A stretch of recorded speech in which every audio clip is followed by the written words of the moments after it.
तो आज मैं बात करने वाली हूँ फिल्म नाम की, जो 1986 में रिलीज हुई थी, संजू बाबा की। और आप सोच रहे होंगे इतनी पुरानी फिल्म। तो मैंने ये फिल्म इसलिए चूज की क्योंकि जब मैं अजय देवगन की फिल्म नाम के लिए सर्च कर रही थी तो तब मेरे सामने ये फिल्म आई। तो मैंने कहा कि ये भी नाम है, वो भी नाम है, एक 1986 की है और एक 2024 की है। तो दोनों फिल्मों में डिफरेंस क्या है, वो कि उसकी स्टोरी क्या है, इसकी स्टोरी क्या है, नाम सेम है।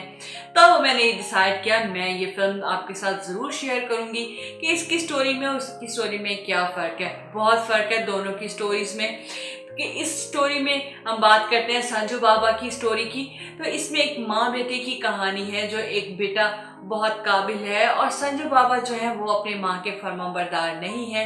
कहीं ना कहीं वो सोचते हैं कि वो इस शहर से चले जाएंगे दूसरे शहर तो बहुत अच्छा कमा सकते हैं, बहुत अपनी माँ के लिए ये सोचते हैं कि वो अपनी माँ को और भी, अपने माँ और भाई दोनों को अच्छा फ्यूचर दे सकते हैं किसी और मुल्क में जाकर। तो वो अपने भाई से कहते हैं कि मुझे यहाँ नहीं रहना, बल्कि मेरे लिए अगर कुछ करना है तो मुझे इस मुल्क से दूसरी जगह भेज दो और मैं तुम्हारे जैसा बनना चाहता हूँ। तो ये एक माँ और बेटी की कहानी है और संजू बाबा जो है बिगड़े हुए बेटे हैं और कुमार गौरव जी जो हैं एक फर्माबरदार बेटे हैं। इनके साथ अमृता सिंह जी भी हैं, परेश रावल भी हैं और भी बहुत सारी कास्ट है। और ये डायरेक्ट की थी महेश भट्ट जी ने और ये संजू बाबा जी के करियर की कहते हैं माइलस्टोन फिल्म थी।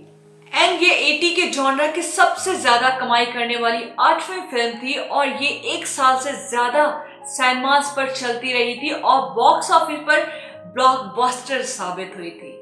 विक्की कपूर जो कि संजू बाबा हैं और उन्हें बाहर जाने का बहुत शौक होता है, तो फिर उनके भाई जो हैं रवि कपूर वो उन्हें बाहर जाने में उनकी मदद करते हैं। और जब विक्की जो है वो बाहर जाता है तो बहुत सारी मुश्किलात सामने आती हैं क्योंकि उन्हें वीज़ा ही गलत मिल जाता है।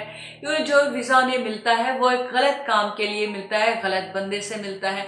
वो बाहर तो चला जाता है लेकिन मुश्किलात में पड़ जाता है क्योंकि जिस काम का वीज़ा मिलता है वो काम होता ही नहीं है, उसे एक गलत काम का वीज़ा मिल जाता है। तो फिर ना कुछ खाने के लिए होता है, ना कोई पैसा होता है, जो कुछ होता है वो ख़त्म हो जाता है और फिर विक्की को मजबूरन सड़कों पर रहना पड़ता है। जो कि विक्की ये भी नहीं चाहता कि वो वापस जो है वो इंडिया वापस आ जाए।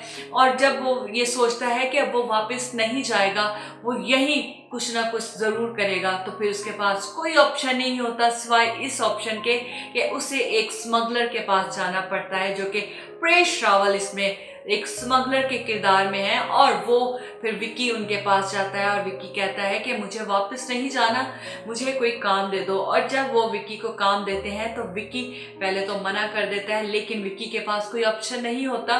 फिर विक्की वापस जाता है और विक्की कहता है कि मैं यहाँ रहने के लिए कुछ भी करूँगा क्योंकि मुझे पैसा कमाना है। और वो पैसे कमाने के लिए वो सारे गलत काम करता है जो परेश रावल उसे कहता है। तो फिर विक्की जो है वो वापस नहीं आता और विक्की एक स्मगलर बन जाता है और इस दुनिया में खुद को बुरी तरह से डाल लेता है। और फिर जब उसके भाई को पता चलता है कि विक्की बहुत मुश्किल में है तो फिर उसका भाई उसे ढूंढने के लिए निकल जाता है, हांगकांग चला जाता है।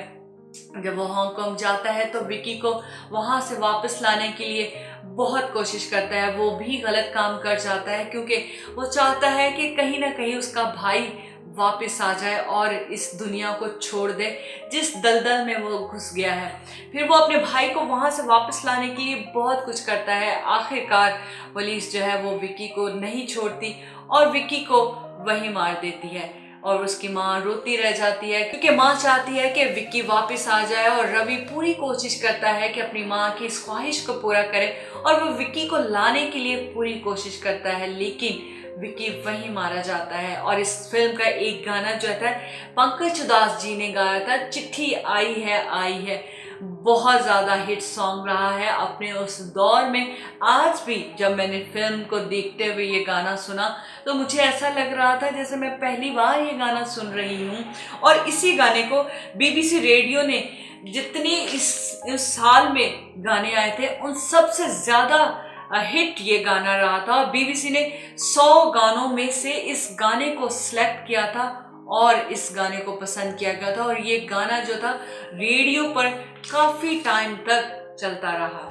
खैर, मैंने तो आपको जैसे पहले भी बताया है कि मैंने सिर्फ नाम की वजह से ये फिल्म देखी थी, क्योंकि 2024 में जो है वो अजय देवगन जी की फिल्म नाम आई है और 1986 में नाम संजू बाबा की फिल्म थी।